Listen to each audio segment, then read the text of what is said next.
One of the things that I'm most interested in with languages is pronunciation and accent.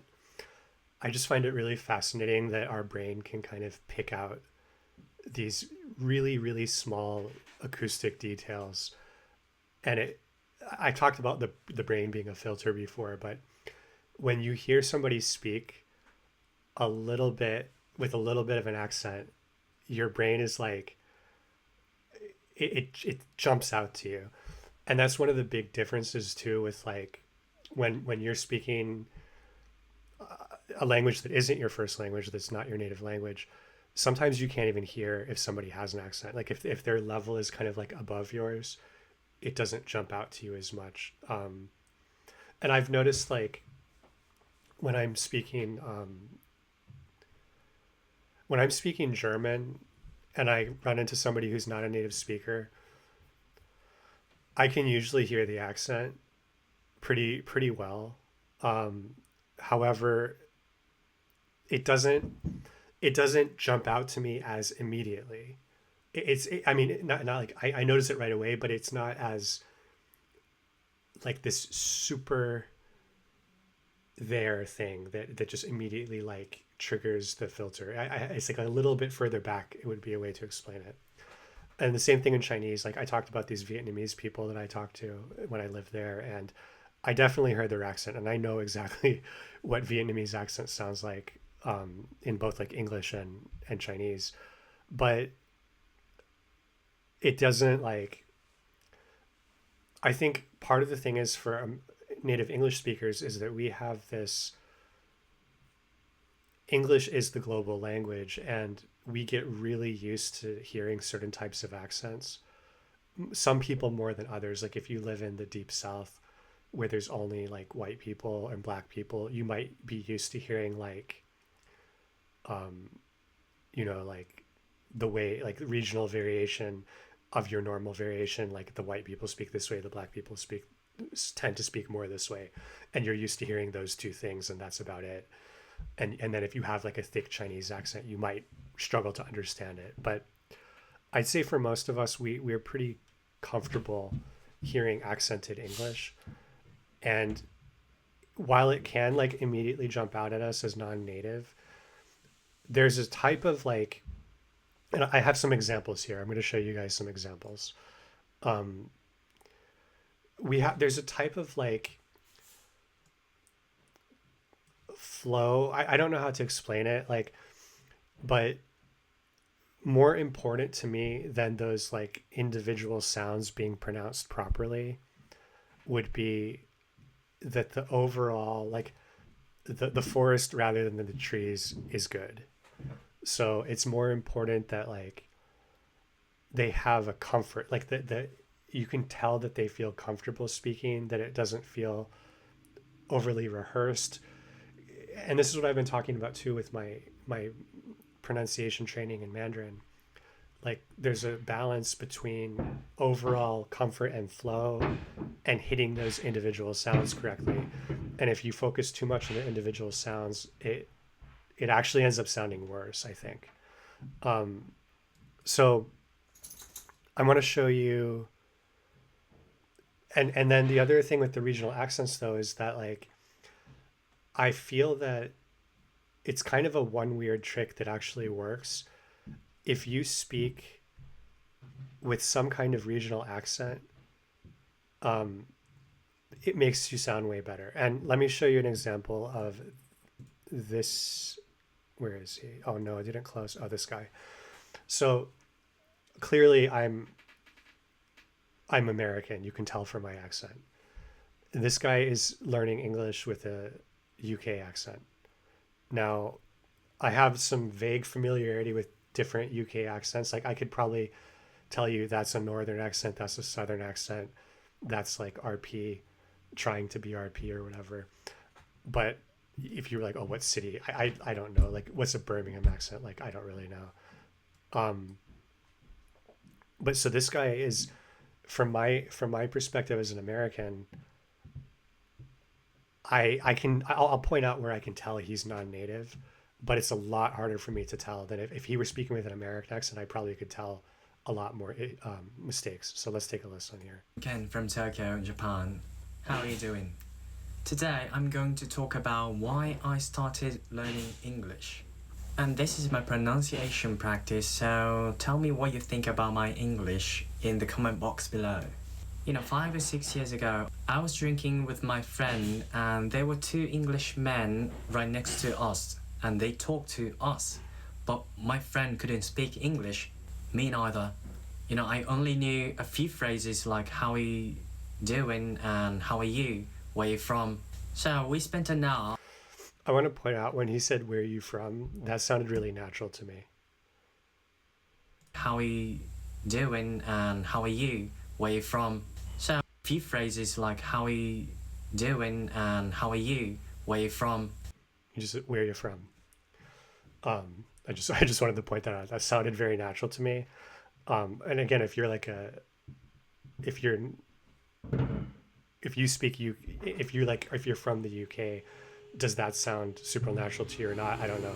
So we spent an hour, give or take, and when they leave, one of them asked me, like, do you want to hang out next week? And I said, yes, I will be available next week, but I was actually afraid because of my English. But I was like, just buy the bullet and go. Don't get cold feet. This is going to be, an experience. And the way he said, like, that sounds good. That's kind of what I mean about like, just it shows like a level of like comfort, like he's speaking naturally rather than rehearsing something. Following week, we met up at the same bar, at the same table, and surprisingly. And so for like the way he pronounces bar and table, like the same, and when he says same, he says same. We met up at the same bar, at the same table. Like the vowel is very different than how I would say it. And the point I'm making with this is that it's very different than what I would say, but it's close enough to what my brain filters as like, oh, that's just UK vowel. I don't hear any Japanese quality to that. Same when he says like ba. Like maybe if you're from the UK, you can hear the more subtle difference. But for me, this whole like UK thing he's doing is putting an extra layer of like insulation where I have more difficulty telling that he's not native because he's using an accent that isn't mine. That's much different than mine. And surprisingly, it was so much fun it was so much like I feel like he's really doing that well. And again, maybe he's not, but to me it sounds really good. So it's so much fun. Random, guys joined us. They're from overseas as well. When I got back home, I was like, oh, home. That's another home. That might be very he might be overdoing that to the point where you'd be like, no, that's not very good, man. But for me, it sounds good. Wow, it was so much fun. I will never forget what happened tonight. I want to do this again, but first, like that all sounds very good to me. I need to become like them. On the day I decided to start learning English, I didn't have a light bulb moment. I have no idea how I got into British English. Of course I know. So I want to point out when he says British English. So my impression of his British accent is that he's doing like RP. And I have another video I can show you where I talked about this guy tries to fake, a Canadian guy tries to learn to do a UK accent and he chooses to do RP, which is the like received pronunciation is the standard accent. But the thing with RP is that nobody really speaks that. It's like nobody really just speaks RP. There's always some kind of regional coloring to it. And so when this guy did the video, like the biggest critique he got was that it sounds like you're not from anywhere. It sounds like you're from nowhere. And so this guy, I don't get the impression I get the impression he's just learning RP. And so like an example of this where he could push it, I think, is when he says, what was the word? I forgot the word I was critiquing. Hold on. No, I have no idea how I got into British English. British English. So this T, like in American English, we tend to tap it British. I just say British. I just tap my tongue up there. I don't say British. I just say British. But then like a lot of UK accents, and not all of them, right? But a lot of them do the glottal stop. So you would say like British English. And I think if he just did the glottal stop, it would sound way better, right? Like if he said, I have no idea how I got into British English, like it would just sound like, oh, he's actually like, he sounds like he lives there or something. And whereas when you do like everything completely by the book standard, I think it hurts you. And so let me first show you the one I was talking about with the Canadian guy. So I picked out this specific point in the video because these three guys, they sound super regional to me. I don't know what the region is, but they sound way more like real people. And you can hear the really big contrast between him and them. Starts with an S. And Switzerland. Switzerland, you're right. Oh, there's one other, actually. Liechtenstein is the sixth one. So it's a small country next to Switzerland. All right, so that was a bit of a challenging question. One more. How many languages are spoken in the world? Oh wait, 1,093. More than that. Damn, what? How's there that many? 2,000. 2,000, even more. There are actually 7,000 languages in the world. Jesus Christ. Damn, I can only speak English. It's crazy. All right, I have one other question. This question's a bit different. I think English. Who thinks English? So I'm not trying to watch this whole thing, but he's asking them where his last question is like, by the way, I'm not actually, where do you think I'm from? You think I'm English? All right. So I'm actually from Canada, but the Oh yeah, no, that makes sense, yeah. challenge I'm doing at the moment is to see if I can adopt a sort of English accent with English pronunciation and speak to people in the UK and see if they believe me, to see if they believe that I'm from the UK. So I don't know how well I'm doing. What do you think? If you said it, I believe it. You know? If I said it, you believe it. All right. Yeah. So I think the way how you pronunciate the words makes it sound like you speak proper English instead of like how people break it down now. Tuesday. Tuesday. But I think So you can see they're saying what I was saying, like that he doesn't sound like he's from anywhere, basically. He's speaking RP, but he doesn't have any like regional coloring to it, and it sounds a little bit off because of that. And so, and I don't know why I all my examples here are Japanese people, but one reason I think I like using this as an example is because Japanese people, by and large, don't really speak English. You'd be shocked at like how few of them actually speak it. Like they could even hold a conversation at all. Like they all know some words, right? Especially because Japanese has so many loan words. But I would say this guy here is the best of the three that I'm going to show you. This guy to me sounds the most natural. And then she probably has the best English, but she sounds less natural than he does. Even though I would say her, well, you can look at it yourself. And then her English, again, very strong, great vocabulary. But there's, I don't like. Let's go through it. Well, I just think it's like first, second, third, but they're all very good. They all speak English better than I speak Chinese. That's for sure. Like Chinese bun, and the inside, it's pork.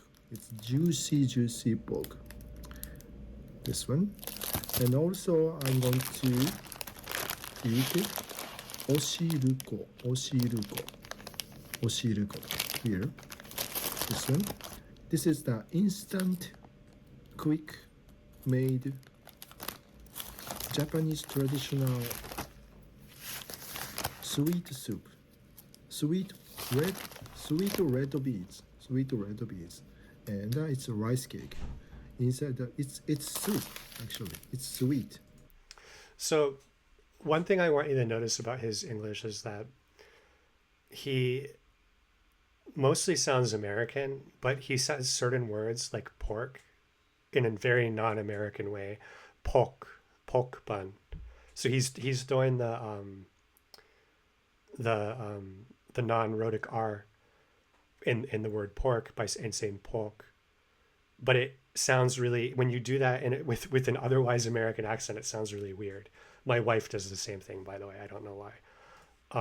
So people eat this one for dessert, but today I'm going to eat this one for my lunch today.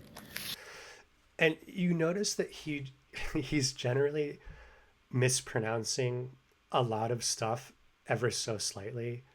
He doesn't say dessert. He says it like halfway between desert and dessert. Um, his L's and R's are not always on point.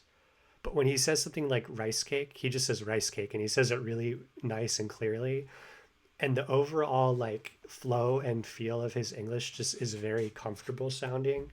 I don't feel like he's So, struggling. 오시르고 travel if you have a chance to travel Japan, and if you have a chance to go to Kyoto, Kamakura, Asakusa in Tokyo, you will be able to have a chance to taste.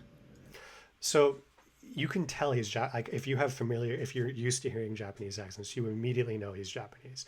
Two, he's pronouncing things very off, but it just sounds good, and that's what I'm trying to get across. Like, and maybe that's my own kind of like I'm used to hearing a lot of non-native accents, and it doesn't sound difficult to me to understand him at all. But it's just very like it's what I would say is like some people that are focusing too much like I okay, let's move to her. I think she focuses too much on like she's trying too much to hit certain sounds and it sounds less comfortable than his English, even though he's mispronouncing way more than she is. Although I will say this guy's LNR, and obviously LNR is one of the biggest hard things for Japanese people. This guy's LNR is better than hers. She seems to really struggle with it. And another one that she does that he doesn't mess up on is the H sound. In Japanese, the F sound is bilabial, meaning instead of going like you do both of your lips to make an F sound. So that when she says like a word like hoodie, because our H, they don't have the H sound, I guess, either. They do. They have like hira.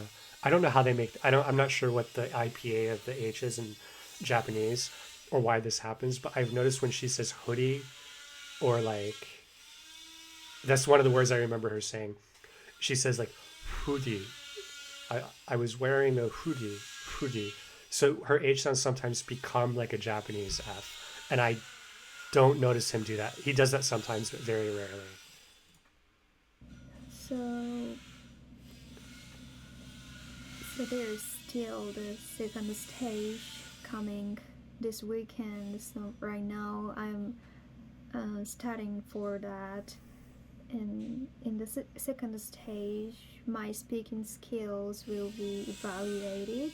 So I'm focusing on improving my speaking skills.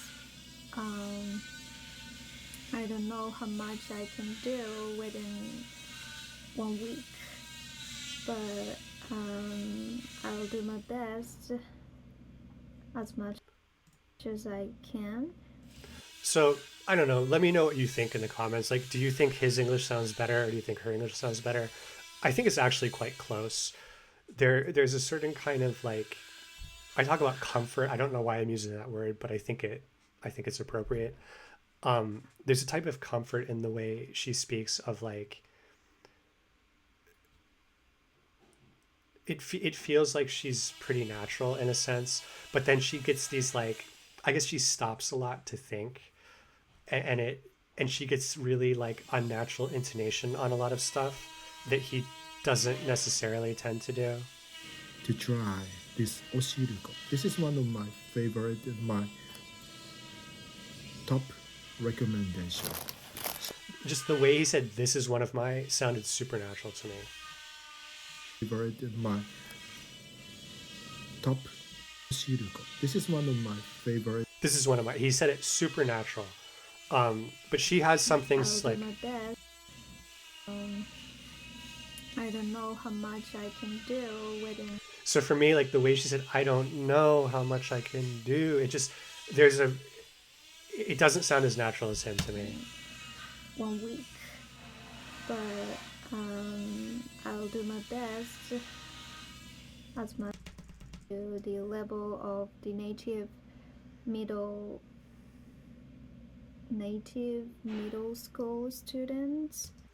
And I think her I sound, like her short I sound, that's a common issue in like Spanish, Chinese, Japanese speakers. The I between I and E, like beach and bitch. I think his is better, and that's a, that whatever. But and then her, I would say, let's listen just real quick. So I couldn't be kind to my two daughters. Yeah, I feel stressed before I knew it, and I feel overwhelmed, and I don't think I could work next year, and yeah. Anyway, I feel very stressed these days. So what I would say the big difference here is that, like, for these two, to me it feels like they have like almost no accent, and I mean that in the sense of like they come from nowhere. They don't have any like regional coherent accent that gives that like filter effect that this guy gets. But they pronounce most of the words correctly, and then what happens is every like fifth or sixth or seventh word, a word will have a mispronunciation in it, which betrays them or whatever. Like, oh, okay, you're not, like, at first you may be like, well, where are you from? I know you're not native, but I can't tell where you're from. And then she says like foodie instead of hoodie, and he says like, well, he said one time he was saying various and he said various, and like stuff like that. So they'll have these like random mispronunciations appear, or like weird intonation changes. But then for her, she just consistently has a Japanese accent, I would say. Like pretty much every word she says has some element that tells you that she's a native Japanese speaker. However, her English is really good. She's talking unscripted. And I really want to quit my job. Today, fortunately, I'm gonna eat out with my co-workers after work.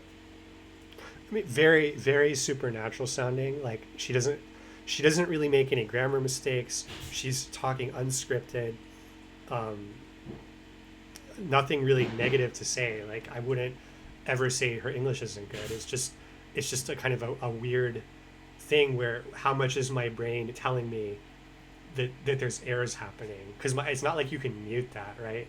I mean, you can in a sense, but like there's always like a little background signal your brain is giving you, like non-native, and what I would almost say is that all three of these trigger that. All three of these are like non-native to me, and it ultimately doesn't really matter. Like I could understand all three of them without issue, right? Now, given certain circumstances, like what are they using English for? Like maybe she would be better at going to school in an English environment because she's actually like learned more vocab and knows more words and stuff than he does or she does. Actually, she knows a lot of words too. I get the sense that his English is the most like he learned it from like playing video games and watching movies and stuff, whereas these are more like academic. I think she studied in the US for like a semester or two maybe, but you don't really hear, I don't hear any regional. I think the one regional thing she might have done was she said talking, and she said talking, and I know like some regions of the US tend to do that. I find it annoying when people say that, but again, like if she did, it made it sound more natural to me, even though I found it annoying because talking, because that's not, I don't think she does that because there's a G at the end. She did it because when she lived in the US, she heard people do that and emulated it. Okay. So finally, I want to show you these two white guys speaking Chinese. Now, there's a lot of these white guys speaking Chinese, and the bar for this is super low. Xiao, what's his name? Why do I always want to call him Xiao Man. Is that even his name? Xiao Man. I can't remember. Xiao Man. Yeah, it is. This guy, Xiao Man. So you can notice that he has an American accent. And I don't, so many people comment on his Chinese. I don't really have much to say. But he definitely has a noticeable accent. These two don't. And I've confirmed with my wife, like, she's a native Chinese speaker. This guy has no accent. I haven't checked on this guy, but if you read the comments, it's pretty, like, yeah, I mean, it's really good. And the thing that both of these guys do is they speak with regional accents. So this guy is like I forgot exactly where, it's somewhere in the southern China. And then this guy speaks with this, like, I don't know how to explain this kind of accent, but it almost feels like cheating to me, because there's like the Beijing accent, and the features of the Beijing accent are that the biggest one is called erhua. Erhua means that you add like almost American R sounds onto words that otherwise don't have them. And so one that this guy uses a lot is this word, 吃. So in Chinese, it would be like this word, 吃. He pronounces it 吃, 吃, 吃. He's like, 我学的单词. Maybe we'll catch him doing it. I can't even do it very well because I don't talk like that. But you'll notice, I'll point out when he does erhua. And the other feature I've noticed of this specific type of, and I'm almost like, it almost annoys me, because kind of like I wish I could just talk with this accent, but I can't. And why can't I? I mean, I could try to do it, but it's like there's so, but he adds, so the thing with the Beijing accent is that there's not any, like, nothing about it makes it harder to understand, because standard Mandarin is based off of this accent, but standard Mandarin typically removes the erhua and some of the other, like, hyper regional things about the Beijing accent. And the other one I noticed with this accent is the when you say a word like 为什么, so in pinyin this would be 为什么. He almost pronounces it like a V. 为什么我不知道我为什么还没有学这个单词. So, like, I didn't do that very good, but, like, you'll hear him do it. I'll try to point it out when he does it. But it sounds like it just makes him sound way better, and he sounds really good anyway. I think even if he didn't do this regional accent thing, he would probably have great pronunciation, but, like, it just pushes it to another level. So, like, let's take a listen. 然后后来我就是跟朋友们聊天，跟那个华裔朋友 So here, 聊天, he says 聊天. 聊天，然后后来我就是跟朋友们聊天，跟那个华裔跟朋友聊天，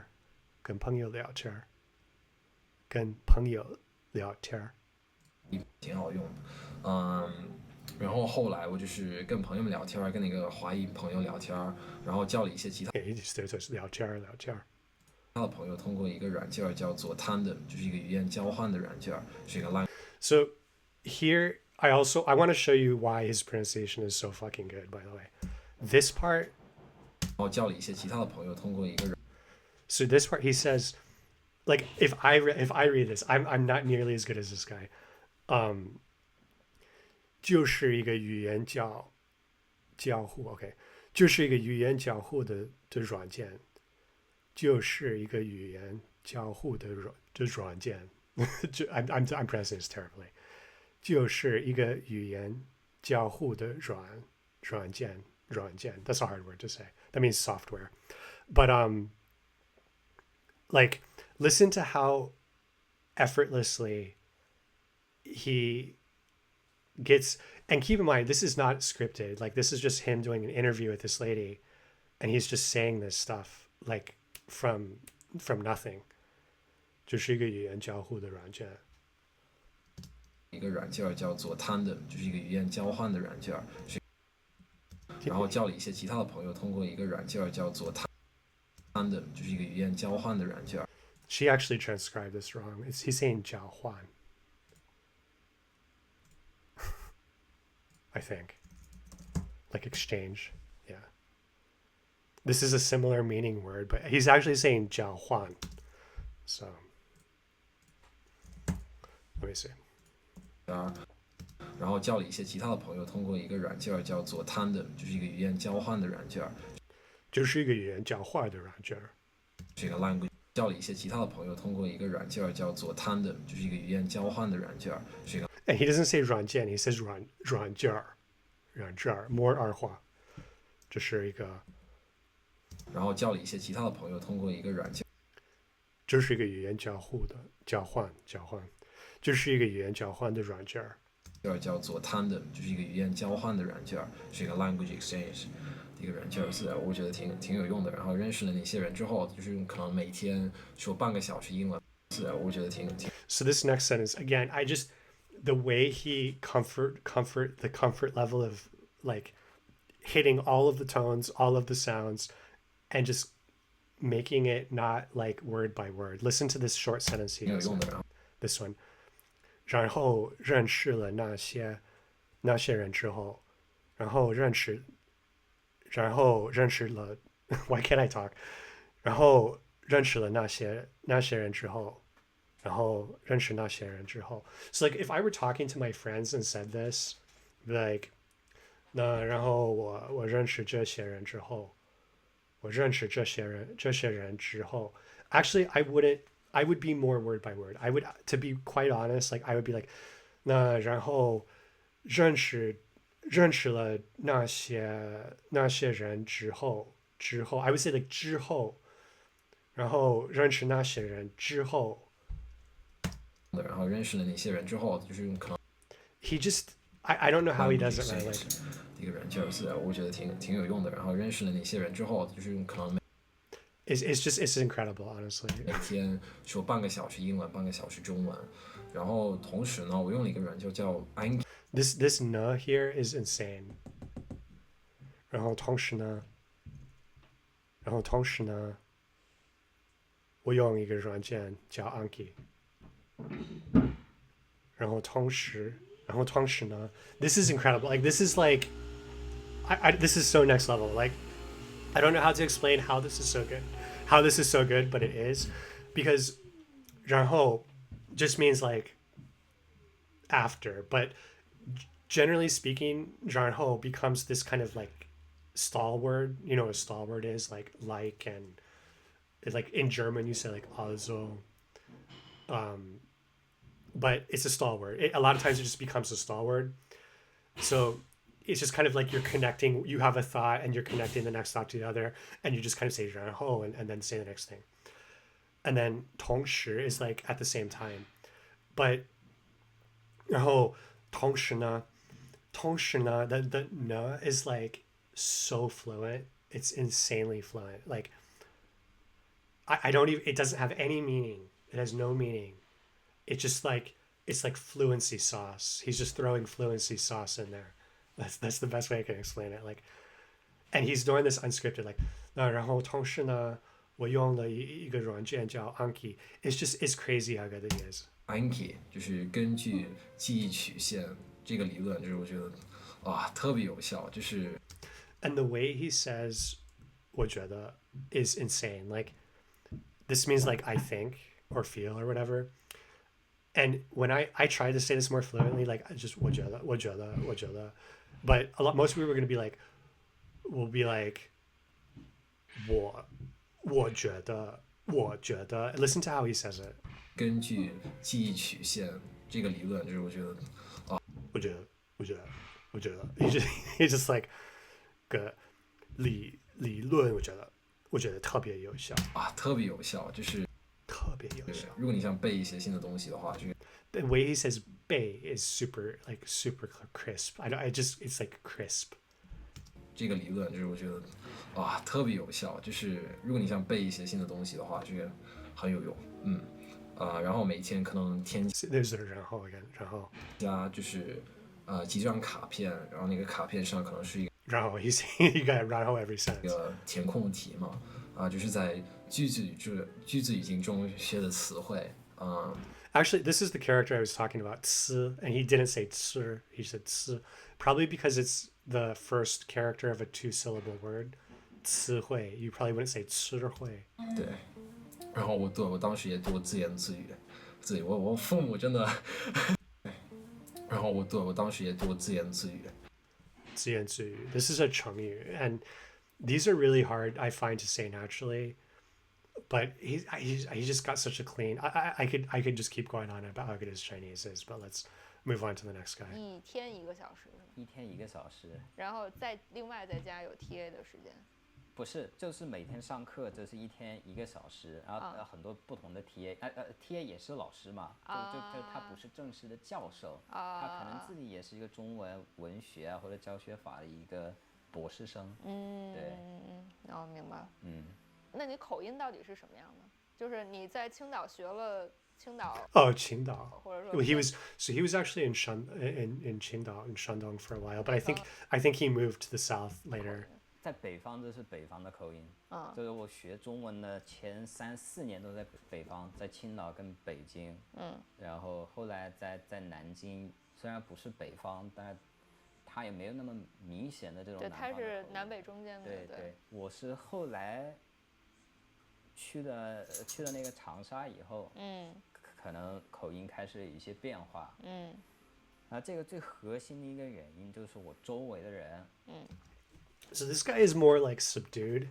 It's not like is immediately popping out like whoa impressive, and I think like part of that is the arhua and the stuff that this guy does like immediately jumps out more as like whoa, but this guy is really just like quietly nailing it.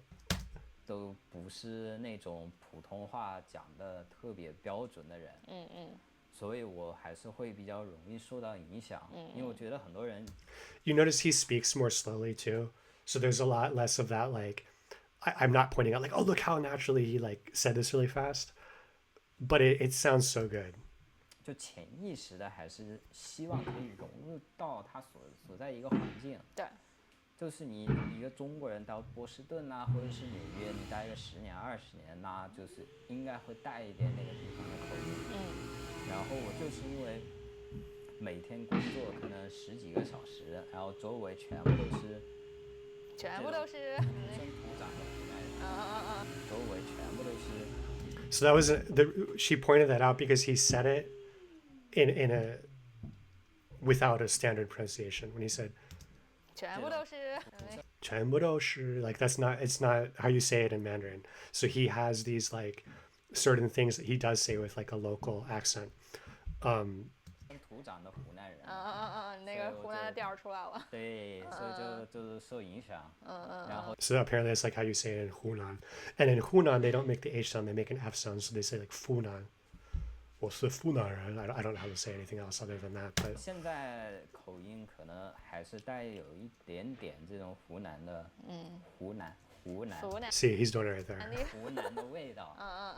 但是毕竟现在在深圳也快10年了嘛，那就是，然后公司。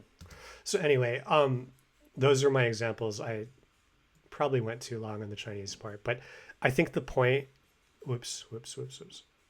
The main point I'm trying to make here is that like first of all, the bar is really low for English speakers. Like we can anything that we can do, people are generally impressed with it.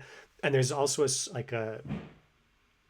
there's also an effect I've noticed where most native English speakers who learn a second language, the thing that they like, you can learn a second language and then you turn it back and show all the monolingual people that you speak the second language. And that's going to impress them because they're monolingual. But in the actual environment, if you're in China and you're speaking mediocre Mandarin, no one's really Chinese people are impressed only because so few foreign people actually can speak it at all. So they'll be like, oh wow, you can like speak something, that's good. But you'll notice that like all of these examples of the Japanese people I showed you are like higher level than most every of all of the English speakers, the native English speakers I met in China, I don't think any of them were better than those 3 Japanese people I showed you. So like, it's just that you can get to a really high level and your pronunciation doesn't really need to be perfect and you'll be understood super well.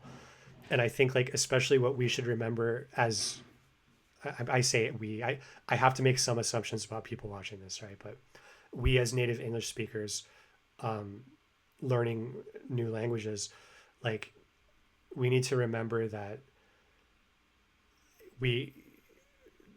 pronunciation is important, but getting to like a level where you can speak really fluently and you still make some pronunciation errors, it doesn't really matter. But if you want to really like focus on that, it probably would be smart to like pick out a local dialect to emulate, because it can just help you sound more natural. But I do think like most people don't seem to worry. I think most people that are native English speakers, I think most of us focus too little on pronunciation. We tend to calcify at a pretty poor level in most cases. And we just don't. And I think the biggest reason for that, honestly, is input.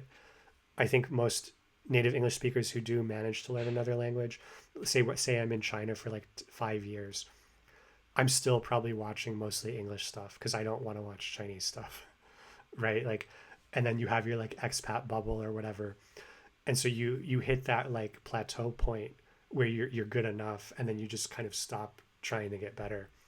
Whereas, people that come to the US, they don't have an option. Like, you might be able to find a Chinese or a Spanish bubble, but if you're going to be here for like long term, your English is going to get good, better than ours will get. So we have to do that like extra effort, I think, we have to like stop caring about what the monolingual people will think. Stop trying to like shock people and make these stupid YouTube videos. Hey, look, I spoke like average Chinese and everyone was amazed.